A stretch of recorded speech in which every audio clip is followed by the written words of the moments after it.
एकदम क्लीन झालंय. काय राहिलं? मतदान करू शकते असं झालं. या आरामात पुन्हा जाऊन मतदान करू शकतात. तुम्ही विचार करा, बोगस मतदान करण्यासाठी स्वतः निवडणूक आयोग यांना किती मदत करते येते. आधीच बोगस मतदार नोंदवले, दुबार मतदार नोंदवले आणि आता त्यांच्या सोयीसाठी दोनदा मतदान त्यांनी करावं याच्यासाठी अशा पद्धतीने मार्करने मार्क केलं जातोय. आता तुम्हाला मी शाईने जे केलेलं आहे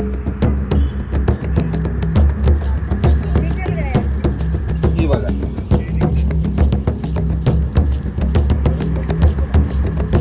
तुम्ही शाईने करा.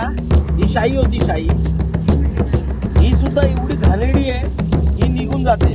साध्या नेल पॉलिश रिमूव्हरने ही शाई सुद्धा निघते. नमस्कार, आपण पाहताय मुंबई आउटलुक. पनवेलमध्ये मनसे आणि पोलिसांमध्ये वाद झाला. बोगस मतदान होत असल्याचा आरोप यावेळी मनसेनं केलाय. पनवेल मनसे अध्यक्ष योगेश चिले यांनी बोगस मतदानावरून गोंधळ घालत निवडणूक आयोगाच्या अधिकाऱ्यांना चांगलं सुनावलं. अनेक ठिकाणी बोगस आणि दुबार मतदार आढळले, तर बोटाला शाई न लावणे यांसारखे प्रकार समोर आल्याचं त्यांनी सांगितलं. त्यामुळं निवडणूक आयोगानं मतदान प्रक्रिया बंद करावी आणि हुकुमशाही सुरू करावी असा थेट आरोप मनसेचे योगेश चिले यांनी केलाय. यावेळी मतदान केंद्राबाहेरच पोलिसांसमोर आणि निवडणूक आयोगाच्या अधिकाऱ्यांसमोर प्रचंड गोंधळ झाल्याचं चित्र पाहायला मिळालं. नमस्कार, मी योगेश जनार्दन चिले. मी आता उभा आहे प्रभाग क्रमांक 7 कळंबोली पनवेल महानगरपालिकेच्या हद्दीमध्ये आणि माझ्यासोबत इथले प्रभाग क्रमांक 7च्या उमेदवार आहेत प्रियंका गाडे मॅडम आणि शिवम पाटील. इथे अनेक लोकांच्या तक्रारी आहेत की त्यांच्या हातावरती मार्करने मतदान केल्याची खूण केली जाते आणि बाहेर आल्यावरती ती सहज रिमूव्ह करता येते. निवडणूक आयोगाच्या जे काही पत्रकं आली होती त्याच्यामध्ये स्पष्ट उल्लेख होता की तिथे शाई वापरली जाईल, परंतु यांना शाईच पोचली नाहीये. त्याच्यामुळे हे मार्करचा वापर करतायत आणि ते मार्कर पुसलं जात आहे.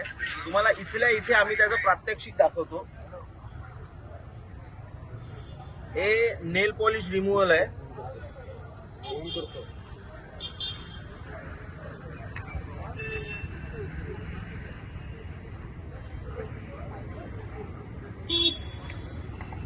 हे बघ, सहजच गेलं. हे बघा, एकदम क्लीन झालंय. काय राहिलं? मतदान करू शकते असं झालं. या आरामात पुन्हा जाऊन मतदान करू शकतात. तुम्ही विचार करा, बोगस मतदान करण्यासाठी स्वतः निवडणूक आयोग यांना किती मदत करते येते. आधीच बोगस मतदार नोंदवले, दुबार मतदार नोंदवले आणि आता त्यांच्या सोयीसाठी दोनदा मतदान त्यांनी करावं याच्यासाठी अशा पद्धतीने मार्करने मार्क केलं जातोय. आता तुम्हाला मी शाईने जे केलेलं आहे निकल गया. हे बघा.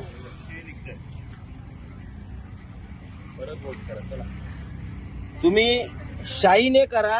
ही शाई होती, शाई ती पण निघाली. ही सुद्धा एवढी घाणेरडी आहे, ही निघून जाते. साध्या नेल पॉलिश रिमूव्हरने ही शाई सुद्धा निघते. अशा पद्धतीचा कारभार निवडणूक आयोगाकडून चालू आहे. या उमेदवारांना जे आय कार्ड दिलेले आहेत त्याच्यावरती फोटो आहे, स्टॅम्प आहे, परंतु तुम्ही आता सुद्धा पनवेल महानगरपालिकेच्या हद्दीतली जी केंद्र आहेत, मतदान केंद्र आहेत, तिथे जा. तिथल्या अधिकाऱ्यांच्या, बऱ्याच अधिकाऱ्यांच्या आय कार्ड वरती फोटो नाहीये, स्टॅम्प पण नाहीये, नुसती पेनाने नावं लिहिलेली आहेत.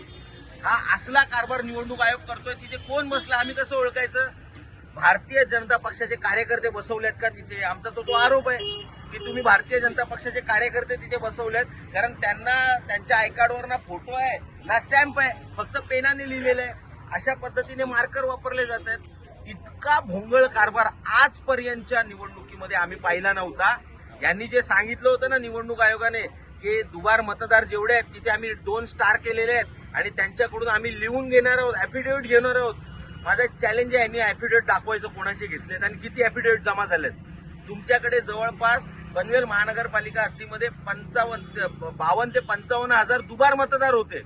आता आम्हाला सुद्धा बघायचंय मतदान झालं किती, त्यातले ज्यांनी 2 स्टार केले होते अशा किती जणांनी मतदान केलंय आणि तुमच्याकडे ऍफिडेव्हिट जमा किती झाले आहेत ते हे घरोघरी फिरून ऍफिडेव्हिट घेणार होते आणि ज्यांचं घरी भेटणार नव्हते त्यांचं इथे मतदान केंद्रावर ऍफिडेव्हिट घेणार होते. कोणालाही ऍफिडेव्हिट विचारलं जात नाहीये. त्यामुळे माध्यमांनी याची दखल घ्यावी. अशा पद्धतीने निवडणूक आयोग निवडणुका घेते हे महाराष्ट्रासाठी आणि निवडणूक आयोगासाठी लाजिरवाणं ठरतंय. जय हिंद, जय महाराष्ट्र.